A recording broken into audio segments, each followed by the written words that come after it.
So Venom: The Last Dance was directed by Kelly Marcel and it stars Tom Hardy once again returning as Eddie Brock and Venom. And in this movie taking place sometime after the events of Venom: Let There Be Carnage, as well as Spider-Man: No Way Home, Eddie is now on the run. Eddie and Venom are now trying to hide from the police and such. However, they learn that there are several creatures from Venom's world that are coming over here because of another villain and such, and they realize they may have to separate once and for all, and they try to save themselves. So this was a movie that I was not looking forward to. I have not really been a big fan of the Venom movies or really this whole Spider-Man-less Spider-Man universe and such. I will give them this. They're better than Morbius and Madam Web, but that doesn't really say a whole lot. But I was actually kind of intrigued by this trailer. I thought the trailer was actually really cool. I thought the trailer was really fun. I thought it was like, I actually was kind of intrigued by it. The plot, the visuals and such. I'm like, okay, maybe this could be a really good Venom movie. This could actually probably be my favorite Venom movie. And if I'm being honest, no, it is not. It is about the same, maybe actually a little worse than the other two Venom movies, if I'm being honest. I think this is a very weak movie in comparison. I can't really say it's the worst comic book movie of this year, or ironically, the worst comic book movie with a Spider-Man villain in it. So I'll give it that. So, is there anything about this movie that I do like? Every moment with Eddie and Venom on screen, I thought that worked. Yeah, Eddie does a really, not Eddie, Tom Hardy does a really good job playing both characters, and I definitely enjoyed their banter back and forth a bit, or I should say his banter because he does both. I thought anytime Eddie and Venom were screamed, that's when the movie just shined. Everyone else, not so much.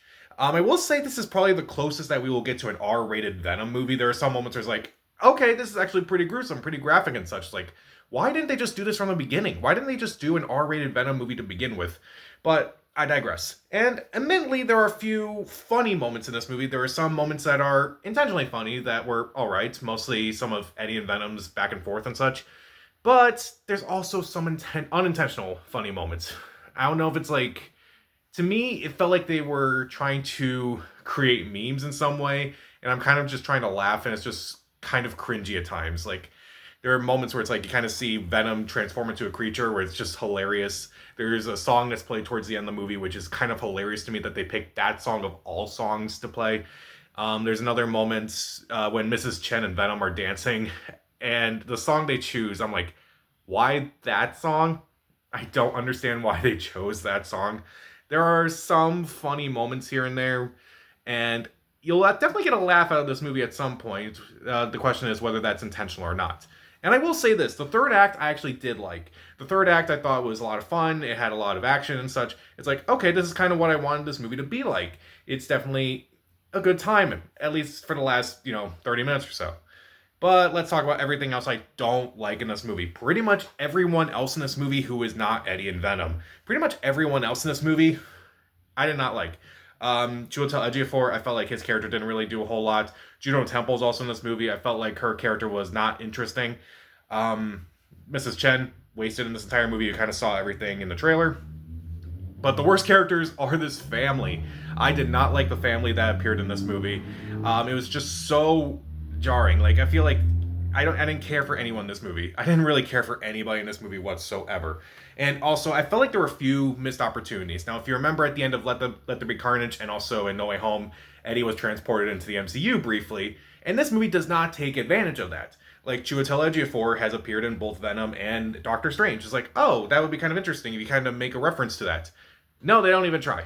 Okay, well, Reese Ifans, who played the villain in The Amazing Spider-Man, who was also in No Way Home, he appears as the patriarch of this family that I mentioned. It's like, who could mention something with that? No, they don't mention anything with that. And also, there's this villain who's kind of controlling what's going on Earth, and it's like, okay, what are they going to do with this villain? They're just going to have him sit. Okay. Okay. Also, I felt like they were cutting around the action a lot. Even though I mentioned that it does feel like an R-rated Venom movie at times, they are still cutting around the action. At times, it's just incredibly jarring just to watch some of these scenes go back and forth. It's like, I just wish they would just make an R-rated Venom movie. I feel like that would be a lot better. That would be a little bit more interesting. And I'm just so sick of them trying to cut around the action just to try to, like, make it PG-13 and such. I'm just annoyed by it. Also, there were a few pacing issues here and there, like the introductions of, Chiwetel Ejiofor, Juno Temple's characters, and that whole subplot. That takes like 10 minutes. At least, it felt like 20 minutes, if I'm being honest. And I'm like, just get back to Eddie and Venom. You know that's bad when I'm like, just just skip over this. Just skip over everything right now. We got everything. Just move on. And they're not even doing that. And the soundtrack. I mentioned some of the songs, but some of the songs here are just odd choices.